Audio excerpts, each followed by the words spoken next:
those. Let's get to the news starting in Baltimore, where Ravens backup Lamar Jackson is the only 2018 first-round quarterback yet to start. We've already seen Sam Darnold, Baker Mayfield, Josh Rosen, and Josh Allen.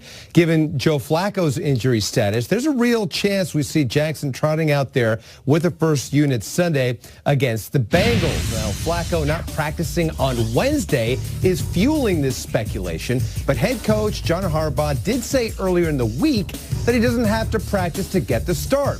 When asked about Flacco again, Harbaugh saying, quote, "I don't feel like we owe anybody answers." Flacco suffering the injury in the loss to the Steelers.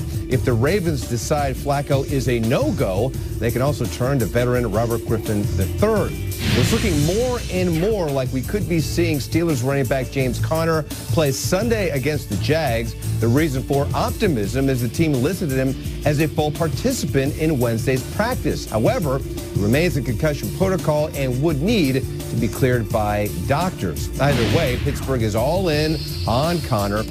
Le'Veon who? Well, according to reports, multiple players had their own version of storage wars in the locker room and went through Bell's locker. Linebacker Bud Dupree was one of those players who, well, he seemed to thoroughly enjoy the experience. Yeah, man. I appreciate the cleats, my guy. Appreciate the cleats, my guy, man. You know what I'm saying? But I hope you the best, man. Wish you success, my guy. But appreciate the cleats, man. I'm taking all off and on, bro. Much love. Yeah, they're taking nameplates. You name it, they were taking it. I feel like this is how you guys are a little bit with Nate's closet, you know? I see Kyle getting sneaks. Oh. I think, Kay, you've gotten a pink coat. I mean, I feel like as soon as Nate leaves, you guys are just all over his closet.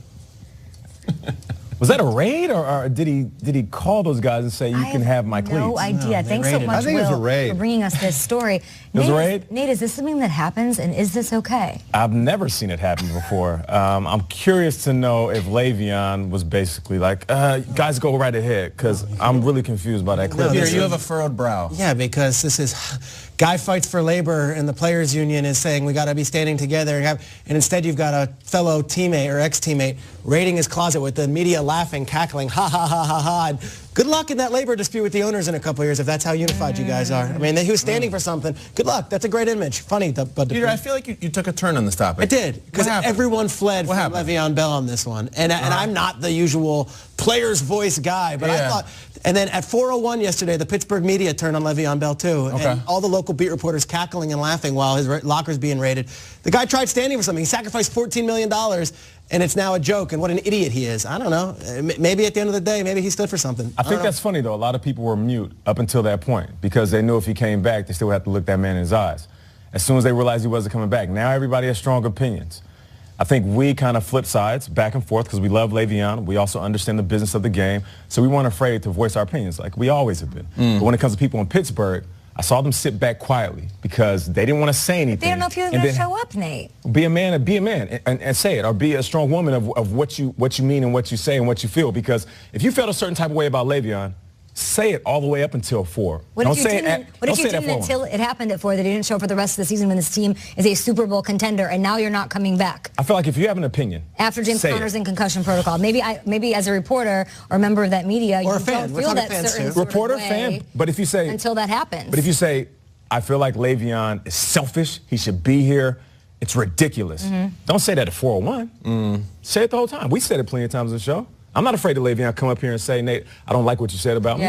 I'll tell him why I said it. But I feel like at 4:01, to Peter's point, a lot of people put on their cape and was like, well, let me tell you how I really feel. Oh, it's too late now. How do you feel about this? I just say if Peter ever leaves, I got dibs on his Fox Sports jacket. That's mine. Don't even take that thing from me. That is mine. Listen, they're taking some shoes, guys. I mean, they're not trashing his house. Like, guys love free shoes and everything like that, right? They just got on camera. It looks like they're having a party. It's just cleats, Peter. I know. It's just cleats. But I respect it. If it's 3, I'll take 3, right? Yeah, right? Let's move on, but we'd love to hear your comments, guys, at #GMFB. Le'Veon saga continues to unfold, or at least be a topic of discussion for now. Let's talk a massive NFC North showdown. Here we go. Loving this. It's Sunday night action. It's the Vikings. It is the Chicago Bears. Let's send it over to our very own Stacey Dales for more. Two powerhouse defenses, Vikings, Bears, getting set to face off on Sunday night in a battle for what will be first in the NFC North. And while the buzz continues to surround Khalil Mack and his 7 sacks at the front of Chicago's top 5 defensive unit, the man at the forefront of Minnesota's top 5 group, Danielle Hunter, now in year 4, he continues to fly under the radar despite his 11.5 sacks. I asked head coach Mike Zimmer what makes him special. Well, he's a great athlete, number one. Great length and size and strength, and he's a guy that doesn't think he's a superstar. He thinks he's one of the guys. He just tries to get better every single day. Now he's playing a lot more free.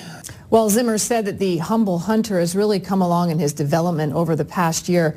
Khalil Mack has been a household name for years. Zimmer noting that Mack has added a swagger to a defense in Chicago that already had swagger, but he's added a physicality, an aggressive nature that's really had an effect on this entire defense.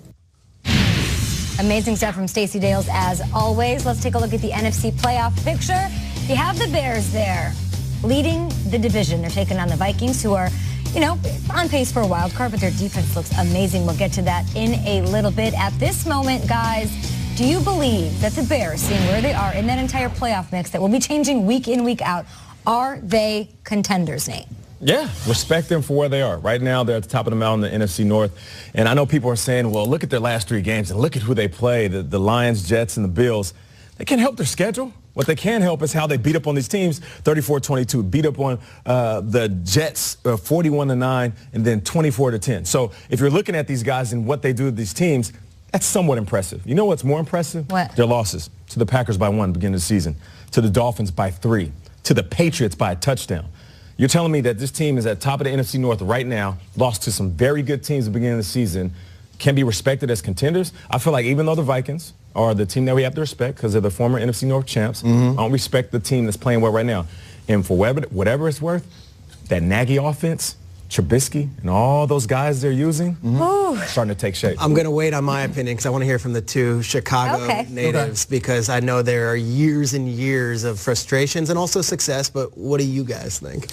You know what I usually come back to with the Bears is they can't beat Rodgers. They have a huge Rodgers problem. But the good news about this year is that's not really a factor because they're so far ahead in the standings. They may not need to beat Rodgers. Here's what I look at. This whole season for the Bears, it's just prove it, prove it, prove it. Trubisky, prove you were worth the draft. And Mack, prove you're worth the trade. Robinson, prove you still got it. Nagy, everybody prove it. The way you prove it, I think, right now is you got to win on the road, especially in the NFC. If the Bears are going to have to go to New Orleans or go to the Rams and win those games, they've done nothing on the road yet this season. I mean, they've beaten the Cardinals and the Bills. They've no big road wins. That's huge for me, all right? And the problem is, too, their road games coming up are the Lions, the Giants, and the Niners. So we're not going to learn bubkiss about them. We may not learn them until they go at Minnesota Week 17. I think they're a huge contender in the NFC North and the playoffs. But Super Bowl, you got to have that signature road win before we talk about it. If you're in a relationship and things are going really great and you're having these exciting vacations and all of that, it's fine, and that's how I feel as a Bears fan. But my heart is a little protected because there's some scar tissue there from being a Bears fan. I will not say that they're contenders, and when I define that as a Super Bowl contender, which they could be the way that they're looking, until they beat the Vikings. After that, I know that they have another primetime game Thursday night, but they've got to take care of the Rams. They've got that brutal schedule. If they fall to 6-4, it's going to be really hard to do that, considering the Vikings and the Packers have already taken on the Rams, and that's in their record baked in. I'm looking at this game against the Vikings. It's the best defense they're going to face. Maybe this year, the way that they're looking. It's crazy to me to think that just a couple of weeks ago, week 4, we had Zimmer after that Rams game saying, I've never had a pass defense play this poorly. I don't know what we're doing out there. And since that speech that he gave post-game, they're the number 3 defense in the league. They're looking great. Everson back. They're clicking. They're celebrating. So that's the biggest test to me. That is like moving in with your boyfriend because it might not work out. They might fall out of the playoffs or get beat. But that is like a sign of commitment that you can rest easy on. Beating the Vikings on the road, the toughest defense they're going to face, that's that for me. We talking vacations and boyfriends? Oh, we got some conversation to be had at the commercial break. I'm feeling some kind of way today. Yeah, I'm going to say this, and that's actually a better show than this one. I would say with Nate's thing, it was like reality right now. You guys are talking history and prove it and all that stuff. Like, for me, I go back with like NFL history. I remember last year, the Eagles were this team that was just cruising and each week winning, and we were like, yeah, but they were the last place team a year before. And is Nick Foles really going to be able to beat Tom Brady in one of these big games? And he did. And then we woke up, we were like, wait, the Eagles Super Bowl champions? Peter, are you saying Chase Daniel's going to be the Super Bowl MVP? No, are you saying that? No, but I'll even go back to the greatest show on turf Rams back in 99. They were 4-12 in 98. Yeah. 99, it's like, Kurt Warner's a cool story, and it's fun for St. Louis. Are they really going to beat? Enough of this. Tony Dungy going to lose to those guys? And then they were. And then they were MVPs, and they were Super Bowl MVPs. So I would just say with Kay, wait and see, but let's allow ourselves to celebrate a little bit and enjoy what they're doing, because we could be on an amazing ride right now with the Bears, and you don't want to wake up the Tuesday after the Super Bowl and be like, did the Bears just win the Super Bowl and I not appreciate everything that was going on? They're having a really fun year, and they're winning the games. They're at Vikings in Week 17. They're playing at home against the Vikings this week in a couple primetime games. I mean, that Sunday nighter to the Thursday nighter, that's going to be some adversity that they're going to have to face as a team. We'll see if they can do. I'm excited. I haven't moved in with him yet, you know? There's nothing better than the little girly razor in the shower. Once The my pink stuff's razor. in the bathroom, That's I'm it. good. That is the Vikings this week. We'll be back after this on Good Morning Football.